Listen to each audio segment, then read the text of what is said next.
అధ్యక్ష వహించి నడిపిస్తున్నటువంటి జిల్లా కాంగ్రెస్ పార్టీ అధ్యక్షులు మోహన్ రెడ్డి గారికి కొంత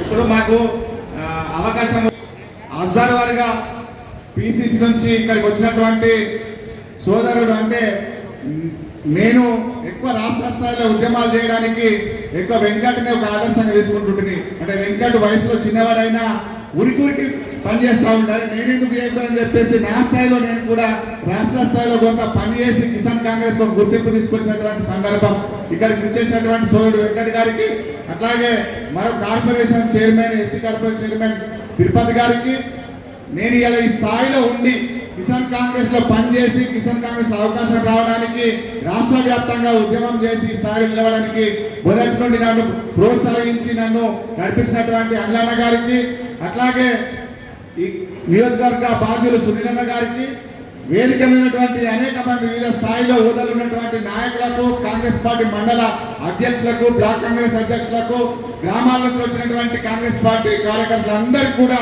పేరు పేరున నమస్కారం తెలియజేస్తా ఉన్నాను.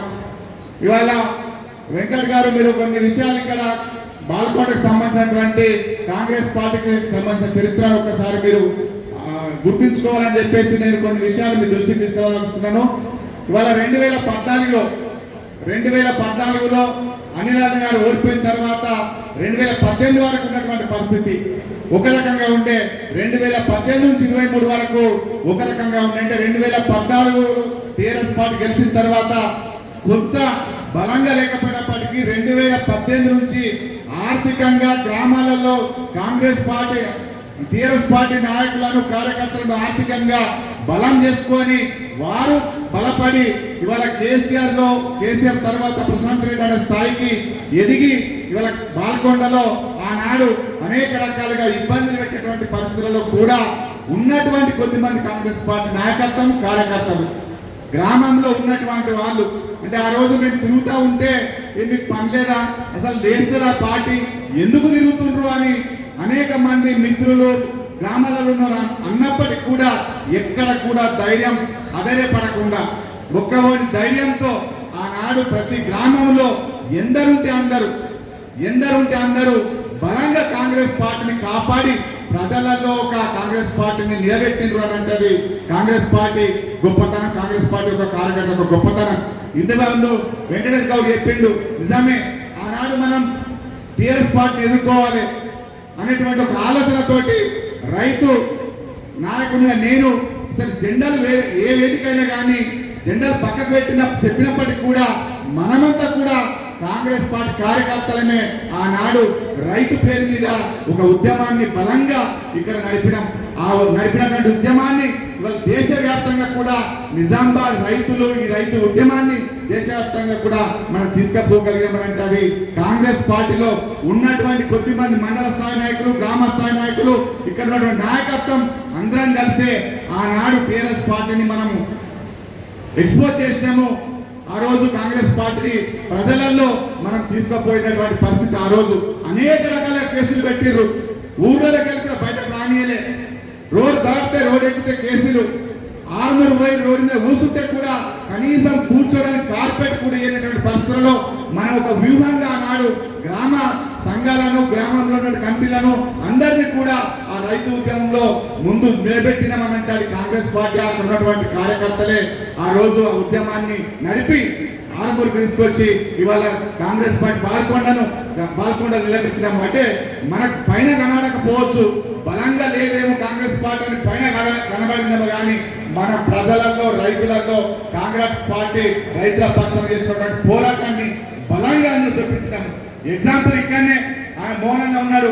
ఆ రోజు ఇదే మోటార్లో బద్దామాడో సంఘంలో మాట్లాడి నేను లీడ్ తీసుకొని మోహన్ ఇక్కడికి పిలిచి ఇక్కడ జరుగుతున్నటువంటి రైతు సమస్యల మీద ఒక కార్యాచరణ చేసి అదే కార్యాచరణతోటి దేశవ్యాప్తంగా ఈ పేరు తీసుకుపోయినామనంటే ఎంత బలంగా కాంగ్రెస్ పార్టీ పక్షాన్ని మనం తీసుకుపోయినా ఒకసారి ఆలోచన చేయండి.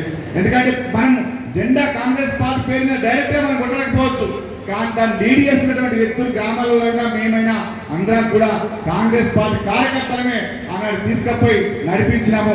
అది కాంగ్రెస్ పార్టీ కార్యకర్త యొక్క గొప్పతనం. అందుకనే వెంకట్ గారు మీకు చెప్తాను, ఇవాళ ఆనాడు 10 ఏళ్ళు కష్టపడి ఎన్ని ఇబ్బందులైన ఆర్థికంగా కేసులైనా అనేక రకాలుగా ఎదురొడ్డి నిలబడి కాంగ్రెస్ పార్టీ జెండాను నిలబెట్టింది ఆనాడు 10 సంవత్సరాలు ఉన్నటువంటి కాంగ్రెస్ పార్టీ కార్యకర్తలే. అలా ఆ రకంగా బలపడి ఇవాళ ఇక్కడ బలమైనటువంటి స్థానాన్ని సాధించడం. సరే గెలిపోవటంలో జరుగుతాయి, ఎన్ని ఓట్లతో ఓడిపోయినాము ఏం ఓడిపోయినటువంటి కొంచెం పక్కన పెట్టినా కానీ ఇవాళ నా వేదిక మీద నాయకత్వానికి నేను రిజర్వ్ చేస్తా ఉన్నా. ఇవాళ బలంగా పనిచేసినటువంటి కార్యకర్తలు కాపాడుకోవాల్సినటువంటి బాధ్యత మన మీద ఉంది. అట్లాగే వాళ్ళని ఆర్థికంగా కూడా బలపడేటట్టు చేయాల్సినటువంటి బాధ్యత కూడా మన మీద ఉంది.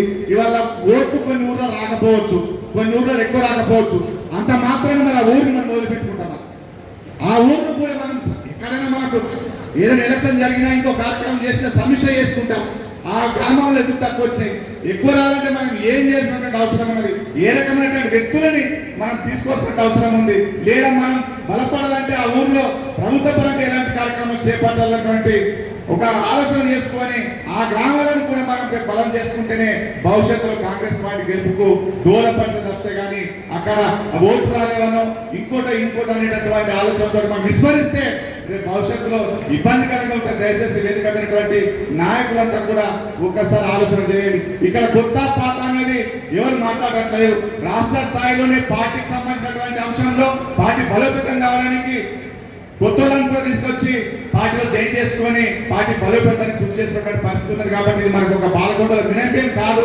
కానీ కాకపోతే వచ్చినటువంటి కొత్తలలో కొంత ఆ వ్యక్తుల ప్రవర్తనను, కొంత వ్యక్తుల స్థాయిని చూసి మరి పాతోలను విస్మరించకుండా పాతోలను కూడా కాపాడుకుంటూనే కొత్తలతో కలిసి పనిచేసుకోవాల్సినటువంటి అవసరం ఉంది.